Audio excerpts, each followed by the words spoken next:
The Joshua Tree National Park is an American national park in southeastern California, east of San Bernardino and Los Angeles, and North Palm Springs.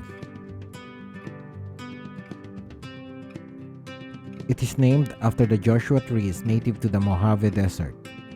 Originally declared a national monument in 1936, Joshua Tree was redesignated as a national park in 1994 when the U.S. Congress passed the California Desert Protection Act, encompassing a total of 636,000 acres, slightly larger than the state of Rhode Island.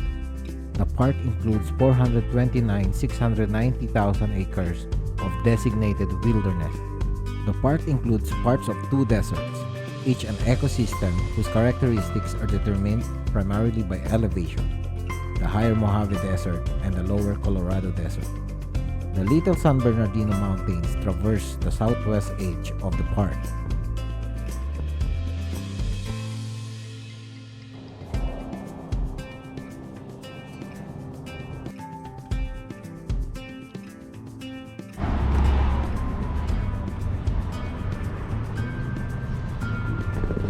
So we're at the Joshua Tree National Park Visitor Center. So pagdating nyo dito, no, pwede kayo kumuha ng map. Yan. Libre lang po siya.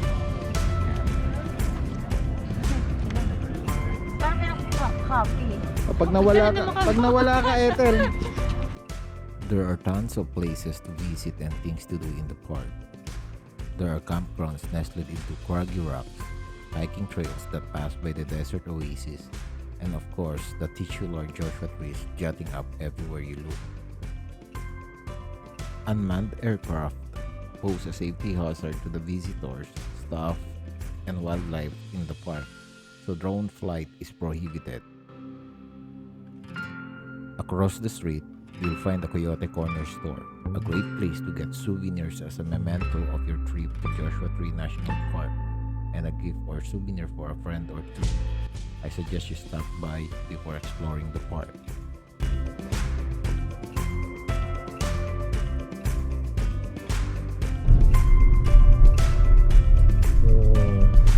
Yung sa mga dam-dam at saka sa ano, outside the ano yan. Tanghali ka na darating, weekend na Saturday, yeah, medyo marami ng tao, medyo traffic sa may entrance. Pasok pa ng traffic na. Okay. So dapat early kapag weekend. There's an entrance fee of $30 per vehicle or $15 per person on foot or bicycle.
summer. Walang binibenta ng mga food dito. Free. So, dapat mag-bago. Pati lang ba bread dun ko na? Hindi ka mayroon yung ano.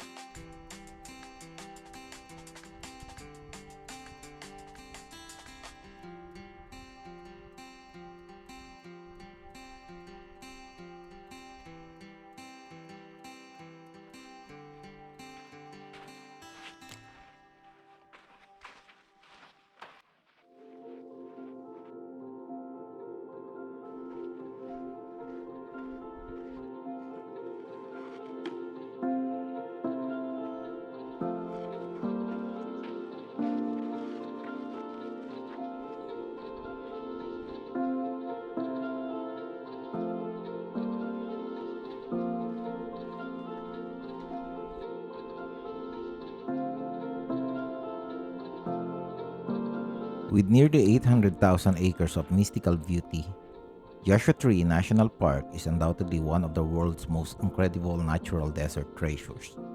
It has become one of the favorite places to visit because of its unique rock formations and desert vegetation. For those willing to take some time to explore, Joshua Tree can allow you to capture plenty of unique photos that cannot be found at many of the other parks in the western United States. Given that it's a desert landscape, choosing when to visit Joshua Tree is mostly dictated by the weather. In the summer months, high temperatures can soar over 100 degrees Fahrenheit. So choosing to travel to the park in winter will give you a comfortable, dry weather in which to shoot. These temperatures certainly also bring more crowds to the park. So keep in mind that cooler temperatures may result in visitors from nearby cities such as Los Angeles and San Diego that will crowd some of the campsites and a few popular viewpoints in the park. With that said, however, there are still plenty of places to get away from the other park visitors. If you are planning to shoot night photography, keep in mind that many of the great photo locations are considered to be day use only to protect sensitive wildlife, historical sites, and likely some human visitors who tend to have a habit of hurting themselves when it is dark outside.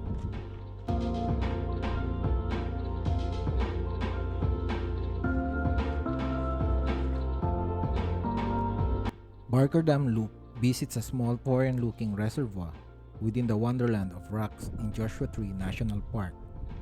Hikers of all abilities will enjoy this level 1.5-mile hike. The well-marked loop is easy to follow and easy to hike. From the parking lot, take the trail heading northwest toward Barker Dam. The water can all but disappear during the dry season, so make a point to visit this trail in the winter and spring.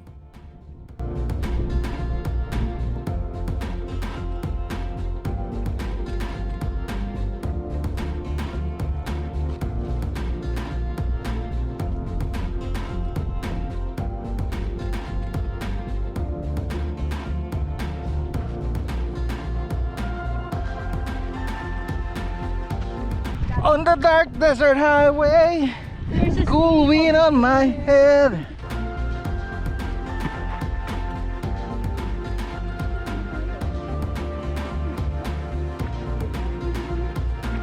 Dito tayo mag-inom.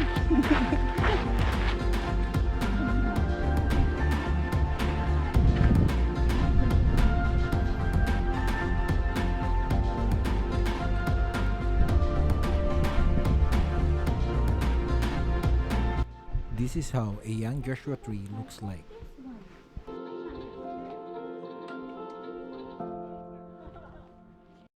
Para naman may video yung videographer.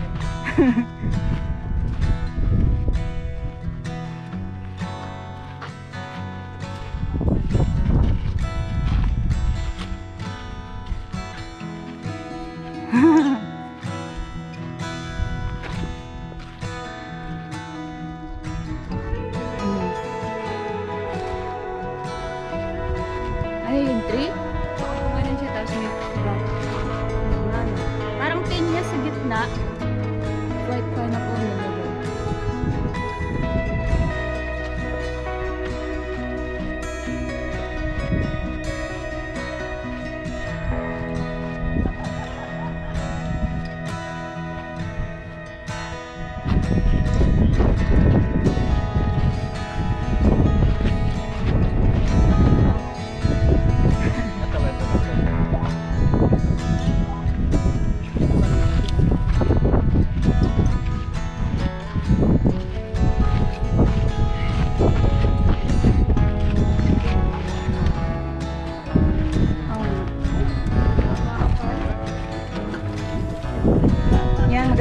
may video tayo nag-hike.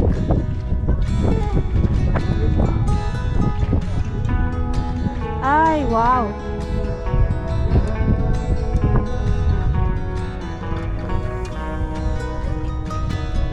Ayan. Ayan, may video ka nag-hike.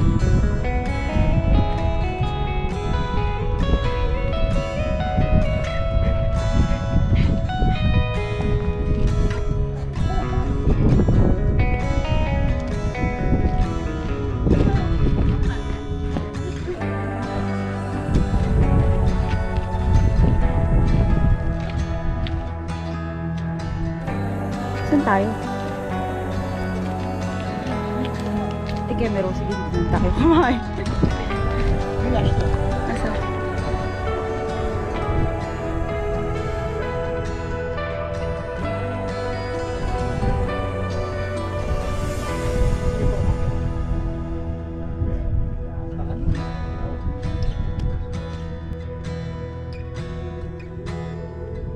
Saan tayo? Di ba may boat?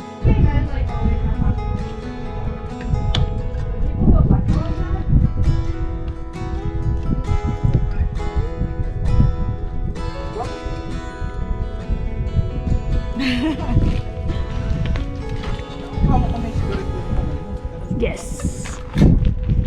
Bumili ka pa ng Ilang sigarilyo. oras yung biyahe sa Utah? Mga 6 na oras.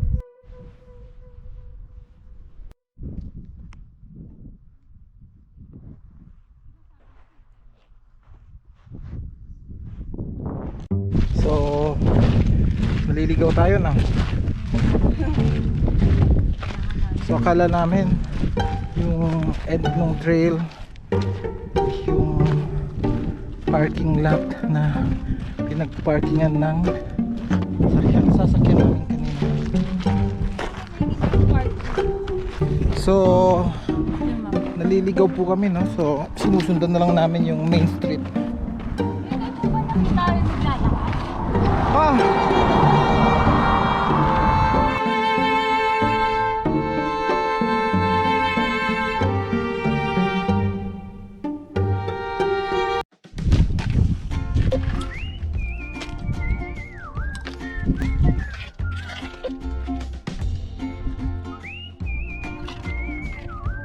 Kain po tayo. Tsaka ito mo, parang lumamig. Hanggang technical eh. Oo, ganun. Para mabilis mo ano yung palagay ko dito.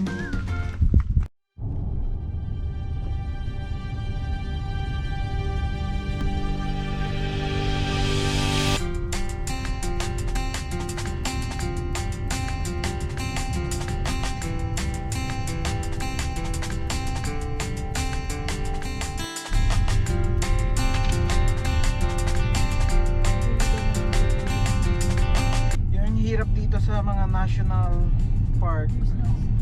Yeah, so you have to learn how to read the map. The traditional way. Yeah, the traditional way. Kasi walang siya.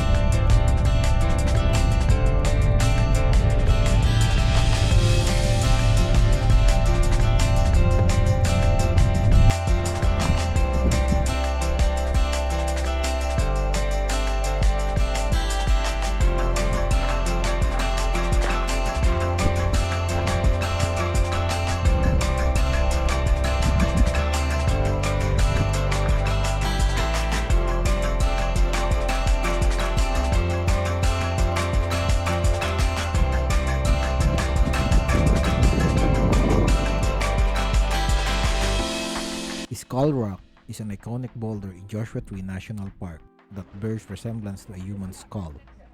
This popular landmark is quite easy to access and even visible off of the main park boulevard.